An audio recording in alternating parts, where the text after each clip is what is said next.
இங்கே பாருங்கள், நடு சென்டரில் மாட்டுக்குச்சு ரயில்வே கேட்டில். என்ன இங்கேயும் கேட்டு முடித்தாங்க, அங்கேயும் கேட்டு முடித்தாங்க. இப்போ ஓப்பன் பண்ணி இப்போ திறந்து விடுனாரு எல்லாம். அது ஓப்பன் பண்ண கையால் தானே தூக்குங்க.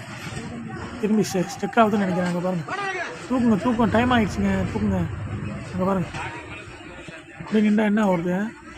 இந்த பஸ்ஸு போகிறது இல்லாமல் இங்கே இன்னொரு பஸ் இருக்குது, அந்த பஸ்ஸும் போய் உள்ளே மாட்டிக்க பாரு. இப்போ பாரு, பெரிய சிக்கலாக தான் இருக்குது. என்ன போ, நம்ம மக்கள் தான் இப்படி செய்கிறாங்க. கொஞ்சம் கூட பொறுமை இல்லை.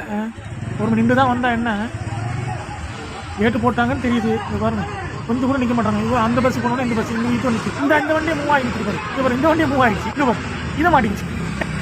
அடுத்த கேட்டு லாக் ஆகிடுச்சு. அவசரம் என்னத்துக்கு அவசரப்படுறீங்க? கொஞ்சம் பொறுமையாக நின்று தான் வருது. டக்குன்னு ரயில் வந்தால் என்ன வருது? அது எவ்வளோ பயணிகள் உள்ளே இருக்காங்க பஸ் உள்ள. கொஞ்சம் கூட பொறுமை இல்லை. டைம் ஓட்டுன்னு சொல்லிட்டு ஒரு அநியாயம் பண்ணி நிற்கிறீங்க. உசுருக்கு கேரண்டே இல்லை உங்களுக்கு.